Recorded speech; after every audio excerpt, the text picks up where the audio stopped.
ओम श्री गणेशाय नमः। श्री सरस्वत्यै नमः। श्रीमते रामानुजाय नमः। श्री गुरुचरण कमलेभ्यो नमः। ज्येष्ठ महीना के शुक्ल पक्ष की जो एकादशी है वह एकादशी निर्जला एकादशी कहलाती है। वर्ष में कुल 24 एकादशी होते हैं। ज्येष्ठ महीना में शुक्ल पक्ष में पड़ने वाली ये निर्जला एकादशी सभी एकादशियों में श्रेष्ठ माना गया है। जो वर्ष भर के एकादशी व्रत नहीं रह सकते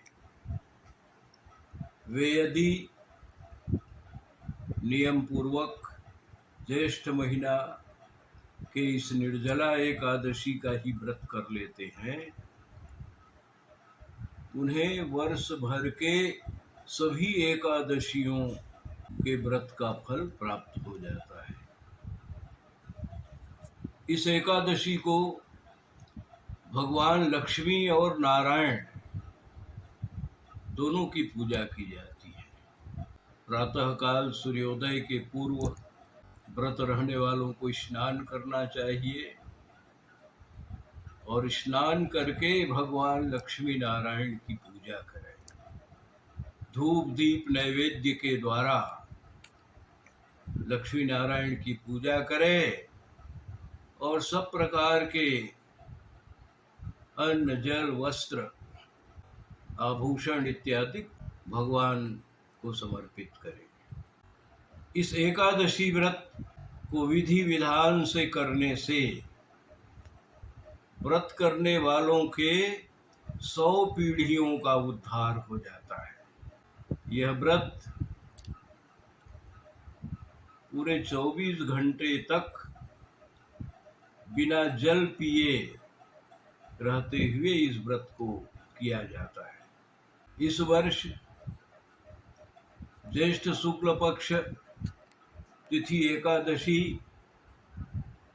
दिन शुक्रवार दिनांक 6 जून 2025 को पड़ रहा है और दूसरे दिन 7 जून दिन शनिवार को सूर्योदय के पश्चात ही व्रत का पारण करना चाहिए। जल पी करके व्रत का पारण करें। यह व्रत भगवान लक्ष्मी नारायण को प्रसन्न करने वाला व्रत है और मनुष्यों के जन्म जन्मांतर के पाप को नष्ट करने वाला, अर्थ धर्म काम और मोक्ष इन चारों वस्तुओं को प्रदान करने वाला और समस्त मनोकामनाओं को पूर्ण करने वाला है।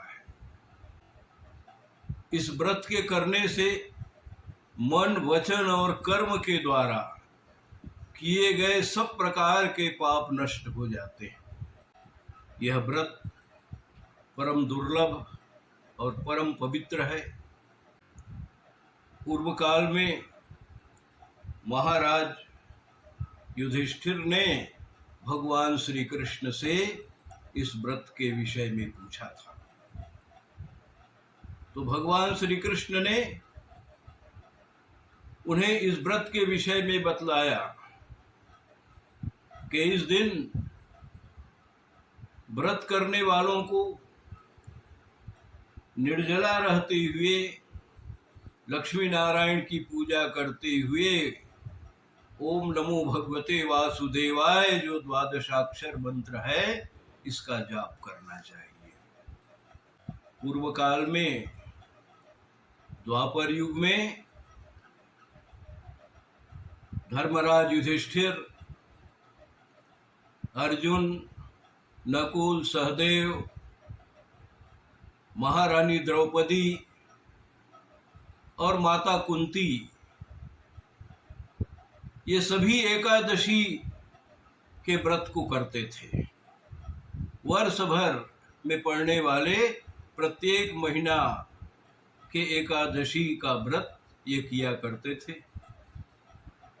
लेकिन भीमसेन बिना भोजन किए नहीं रह सकते थे, कारण कि उनके उदर में ब्रिक नाम की अग्नि का निवास था, और ये ब्रिक नाम की अग्नि सब प्रकार के भोज्य पदार्थों को तुरंत जला करके भस्म कर देती थी। इसलिए भीमसेन थोड़े समय के लिए भी भूखा नहीं रह सकते थे। भगवान वेदव्यास जी उनके घर में पधारे तो भीमसेन ने भगवान वेदव्यास जी से पूछा कि हे भगवान, मेरे सभी भ्राता महारानी द्रौपदी एकादशी का व्रत करती हैं, लेकिन मेरे उदर में चूंकि ब्रिक नाम की अग्नि का निवास है, इसलिए मैं भूखा नहीं रह सकता। तो कृपा करके आप मेरे कल्याण के लिए ऐसा कोई व्रत बतलाइए ताकि मैं उस व्रत को कर सकूं जिससे मेरा कल्याण। तो व्यास जी ने कहा कि हे भीमसेन, ज्येष्ठ महीना में पड़ने वाला जो निर्जला एकादशी का व्रत है, तुम उसी व्रत को करो। उस व्रत को करने से तुम्हें 24 एकादशियों के व्रत का फल एक साथ मिल जाएगा। अपने मन में दृढ़ संकल्प करो। यह व्रत जो है आत्मविश्वास, आत्मबल, श्रद्धा एवं विश्वास का व्रत है। तुम दृढ़ संकल्प करके इस व्रत का अनुष्ठान करो। व्यास जी के बताए मुताबिक भीमसेन ने ज्येष्ठ शुक्ल पक्ष के ये निर्जला एकादशी व्रत को किया। उसी दिन से इस निर्जला एकादशी का नाम भीमसेनी एकादशी भी पड़ गया। भीमसेन के उदर में ब्रिक नाम के अग्नि का निवास था, इसलिए भीमसेन को ब्रिकोदर भी कहा गया है। यह एकादशी का व्रत मनुष्यों का परम कल्याण करने वाला, सब प्रकार के वांछित फलों को प्रदान करने वाला, जन्म जन्मांतर के पाप ताप और संताप को नष्ट करने वाला और पितरों का उद्धार करने वाला है। इसलिए कल्याणकामी लोगों को वर्ष भर में कम से कम ये निर्जला एकादशी का व्रत अवश्य ही करना चाहिए। व्रत करके रात्रि को जागरण करें। एकादशी में रात्रि के जागरण करने से विशेष फल की प्राप्ति होती है। ओम नमो भगवते वासुदेवाय मंत्र का जाप करें।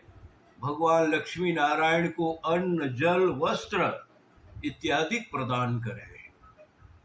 इन वस्तुओं को प्रदान करते समय भगवान से प्रार्थना करें कि देव देव ऋषिकेश संसाराणोतारक बुध कुंभ प्रदानेन यास्यामि हरिमंदिरम।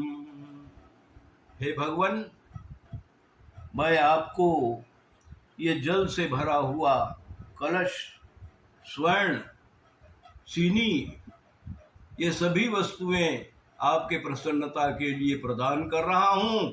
आप मेरा कल्याण करें और भगवान को अर्पित किए हुए सभी वस्तुओं को ब्राह्मण को प्रदान कर दे या सौभाग्यवती स्त्रियों को प्रदान करे। ऐसा करने से यह निर्जला एकादशी व्रत पूर्ण हो जाता है। श्री कृष्णाय नमो नमः।